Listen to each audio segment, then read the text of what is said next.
Закани, сексуални навреди, континуирани кампањи на омраза и обиди за дискриминација.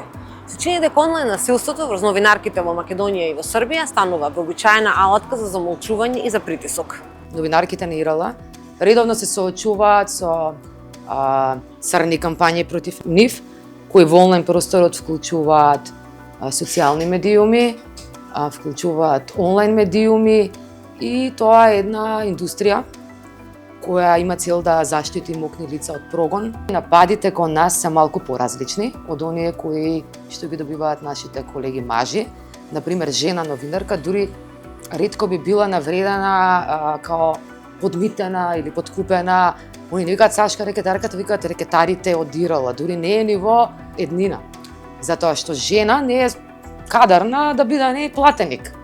Таа може да ја испратиме во кујна, да ја опцуеме, не знам, да ја поканеме на иронични дейтови онлайн или, како во нашите случаи, често се соочуваме со сексуално вознемирување и директни и груби онлайн закани, предизвикани токму од оваа машинерија која што се грижи нашите приказни да не го видат светлото на денот. И тоа е тој притисок кој што ви го прават.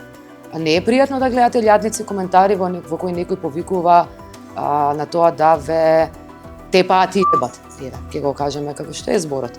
Има разни коментари, фригидни кучки или курви или недостојни да имаат дом, деца и затоа се занимаваат со ова, да, фрустрирани, инхибирани и што не. Се разбира дека тие коментари ве болат. Читате луѓе кои што воопшто не знаат кои сте, која сте, и замислувате лицата на вашите родители, на вашите блиски, постојано некој ви звони на телефон. Колку и да имаме тренинзи за одржливост, за отпорност, сепак никој не е доволно отпорен, бидејќи како што кажав, тие се дизајнирани, се направени за да ве повредат, за да ви наштетат и ментално, и за жал, како во нашите случаи, често и во вашиот физички интегритет. Кога станува збор за родови криминални дела, и ние во моментот водиме неколку правни битки поврзани со баш со овие коментари. Меѓутоа институциите се спори, не го разбираат воопшто концептот зошто се жалиме се случи, додека дававме пред неколку недели искази во полицијата на барање на обвинител на наша колешка која заедно во таа група на пријавители, чисто случај го превзема обвинителството, се случи да влезе повисок инспектор или некој човек, чие име не го знаеме, за време на давање исказ, да отвори вратата и да и се развика што е тоа сексуално вознемирување, што те вознемирувал тебе, бура вестник. Буквално се дерал, адвокатот, никој во полицијата не сакал да го даде неговото име, мораше да се оди во внатрешна контрола и замислете, мислам, со што се соочувате вие постојано. Дури кога постои иницијатива да се заврши некој процес, како во овој случај, обвинителот покрена обвинение, ја замоли полицијата да земе дополнителни искази и видите што се случува внатре сега во другата институција. Постои традиција на вработување на луѓе во полицијата кои што во поголем дел од времето имаат проблем да ги разберат цивилизацијските пракси на живење. И тоа е една голема разлика меѓу нас и нив. Не е доволно да постои само казнивост, се разбира дека доколку постои казнивост, ќе постои и правда за жените кои се жртви на ова насилство. Меѓутоа, се додека не ги промениме културните вредностите по кои ние во општество сакаме да живееме, во поларизирани општества не можете ниту со казна да дојдете до посакуваните резултати. Казните ќе го намалат, можеби акутно бројот на сторители, но нема да го променат начинот на кој што живееме. Ме погодува, да, сум почувствувала, секоја недела го помислувам тоа и после си велам, па зашто они да не престанат, зашто тие да не си одат, зашто ние да бидеме тие што ќе попуштат. Во Македонија над 80% од новинарките пријавиле онлайн насилство. Во Србија, секој втор напад врз новинар во 2024 година е напад кон жена. Истото искуство, истата логика на напади ги има и во Белград. Ана Новаковиќ 6 години известува за судството и организираниот криминал за N1 телевизија. Кога почна да известува за судењето на актуелниот министар Никола Селаковиќ, мрежата на ботови беше активирана веднаш по нејзината објава. Slučaj se dogodio kada su praktično, to zovemo, botovi na društvenim mrežama se aktivirali. Nakon mojih izveštaja o početku suđenja jednom aktuelnom ministru ovde u Srbiji, to u pitanju je Nikola Selaković, on je optužen u slučaju Generalštab. To je u ovom trenutku najznačajniji postupak koji je počeo, sudski postupak u Srbiji. Dakle, on je i dalje ministar u vladi, ali istovremeno i čovjek koji sedi na optuženičkoj klupi.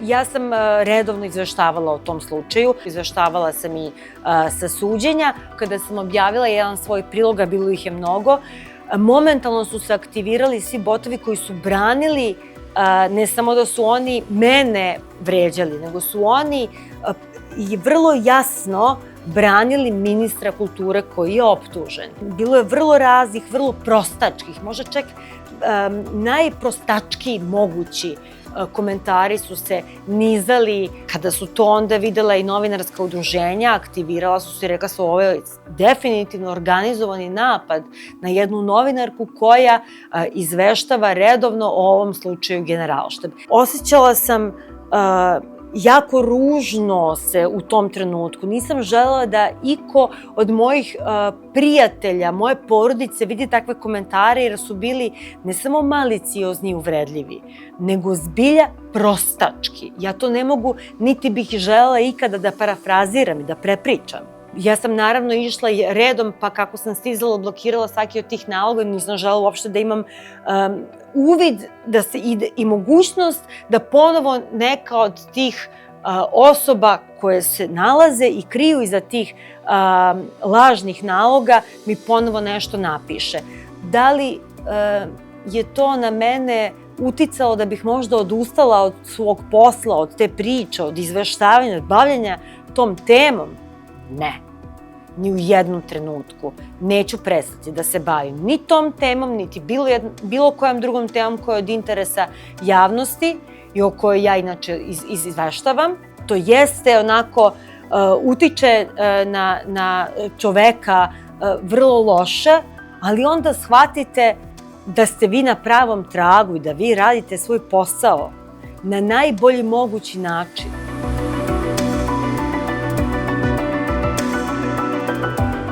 Bilo je mnogo primera u Srbiji da su se ljudi na pozicijama, politički moćnici, politički državni funkcioneri na jedan vrlo seksističan način ophodili prema novinarkama. Ne znam šta je gore, da li da to rade svesno ili da to iz njih izađe nesvesno. A čini mi se i da je razlog zbog čega se to nastavlja, jeste i taj što nema adekvatne sankcije za tako nešto.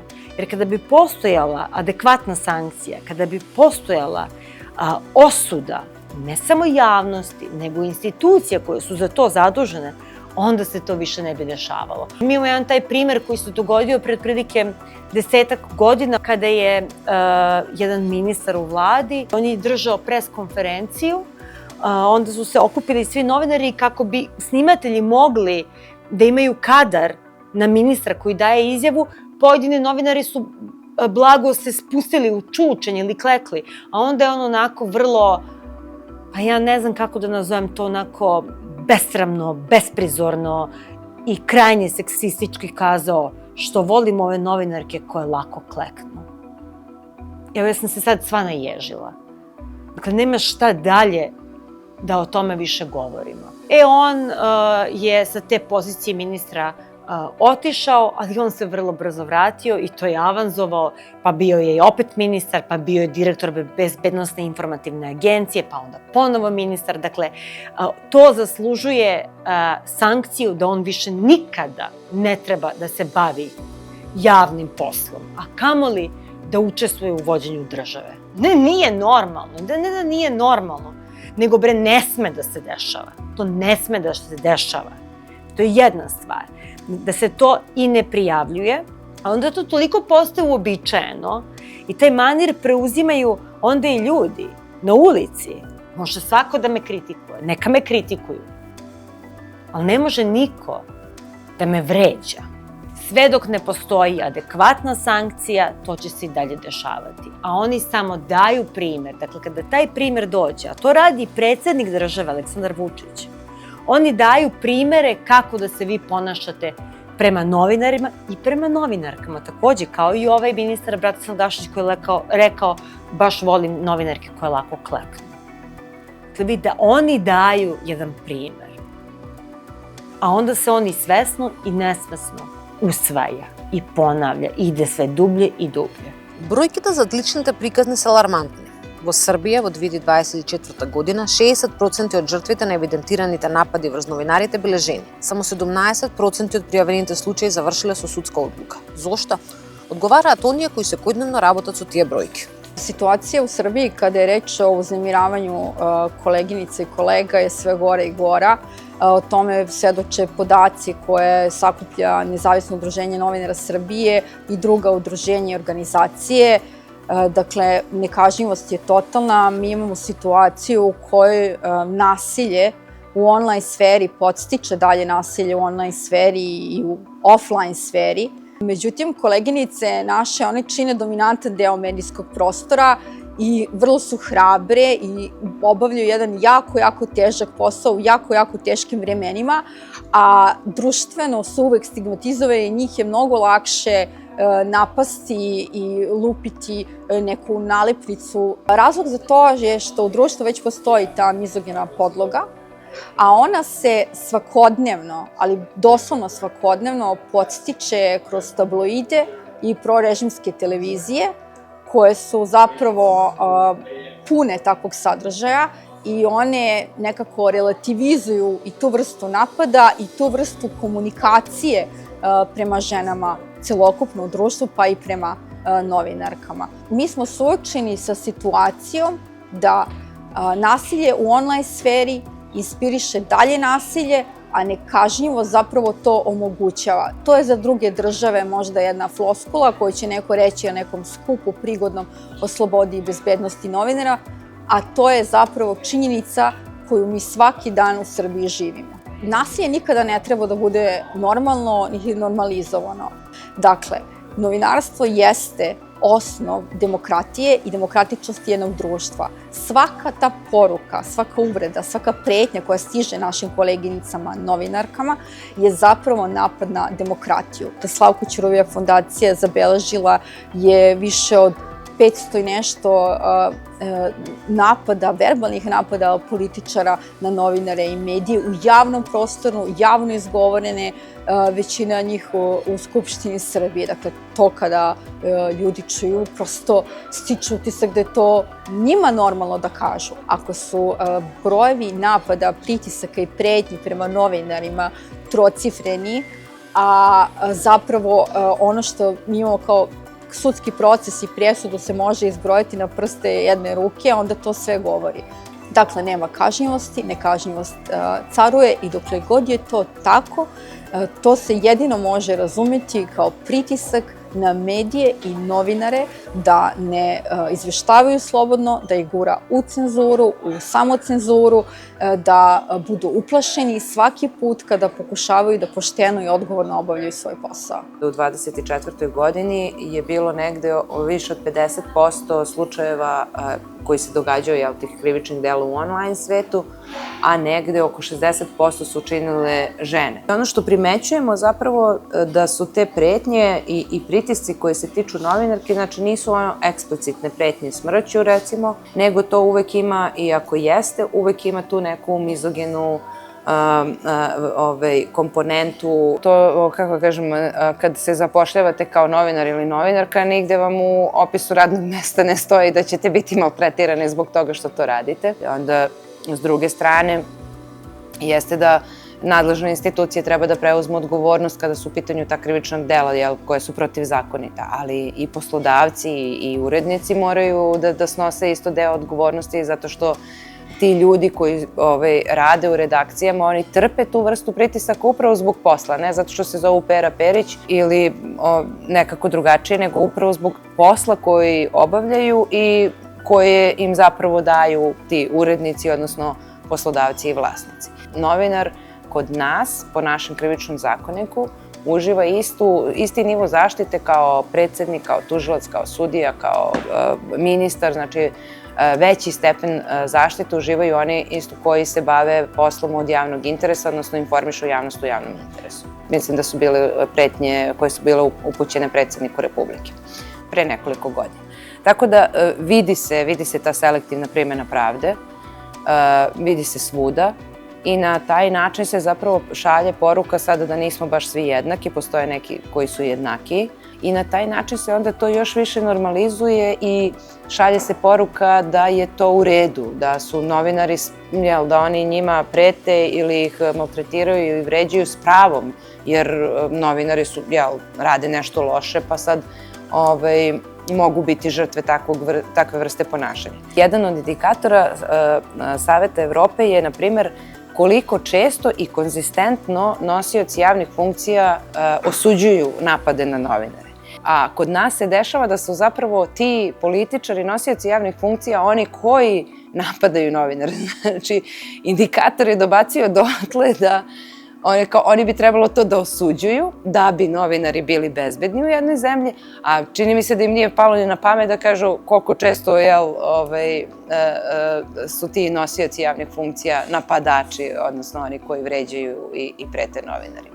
Mislim da je sloboda izražavanja jedno od naših osnovnih ljudskih prava i da treba da ostane jedan dosta dobar, slobodan prostor, ali u tom slobodnom prostoru postoje i prava, ali postoje i odgovornosti. Ja mislim da ljudi doživljavaju taj online prostor kao nešto bezobalno, bez ikakvih pravila, bez ikakvih zakonitosti ponašanja, što nije. To je jedan isto javni prostor u kom svako mora da snosi odgovornosti za javno izgovorenu reč. Истиот образец постои во Македонија. Според истражувањето на ПИНА од 2022 година, 81% од новинарките пријавиле онлайн вознемирување. Марија Митевска, председателка на женската медиумска мрежа Еднакви во Скопје, го именува она за кое другите помалку сакаат да зборуваат. За жал, во последниот период, со оглед на тоа дека се повеќе сите луѓе се присутни на интернет просторот, онлайн вознемирувањето се зголемува. Тоа го говори искуството на новинарките и медиумските работнички, но кај новинарките почесто, бидејќи секогаш најпрвен се удира по личниот изглед на жената, а со тоа да се наруши интегритетот на незината работа и професија. Кај мажите поинаку никогаш не се оди по личниот изглед, сексизам немаме кај нив, туку најчесто онлайн вознемирувањето кај колегите е директно поврзано со нивната работа.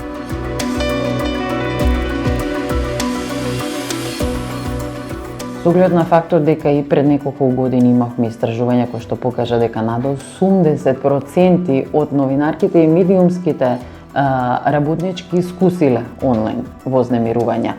Од навреди па се до загрозување на безбедноста. Многу е нормализирано онлайн вознемирувањето на жените, секако тука спаѓаат и новинарките, некако е секојдневие, некако сметаат дека не треба да се реагира ако има одредени навреди за личен изглед, за ред други работи кои што не се во прв момент загрозување на безбедноста.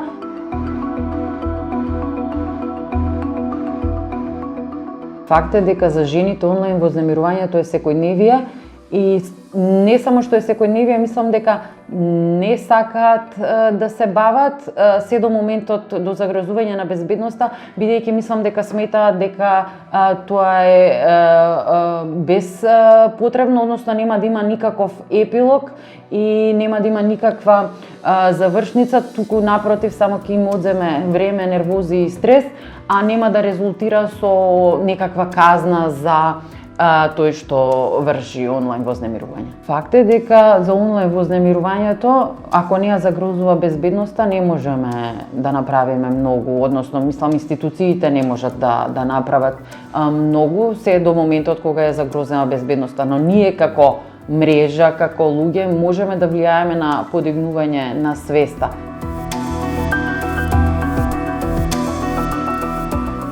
Доколку сите новинарки и медиумски работнички го кренат гласот, во смисла пријавуваат јавно што им се случува кога некој онлайн ги вознемирува, навредува и така натака.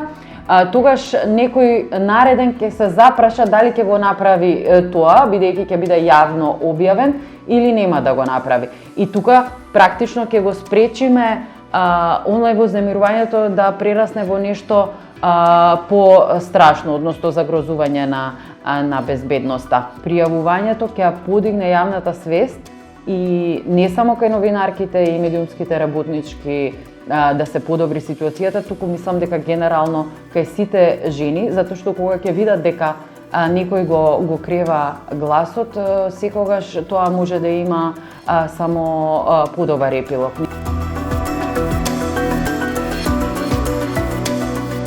Например, во повеќе развиени земји како Шведска имав прилика да се запознам со нивниот систем во последно време. Кога кај нив се пријавува некакво онлайн вознемирување или загрозување на безбедноста на новинарите генерално, нели тука спаѓаат и новинарките, веднаш полицијата реагира и во соработка со социјалните мрежи се наоѓа сторителот, се повикува во полиција и соодветно се казнува. Кога е загрозена безбедноста, практично може да се изрече и затворска казна. Кај нив со време е согледана ситуацијата колку може да ескалира онлайн вознемирувањето и навремено се преземени безбедносни некакви механизми, што кај нас нели се уште не е случај.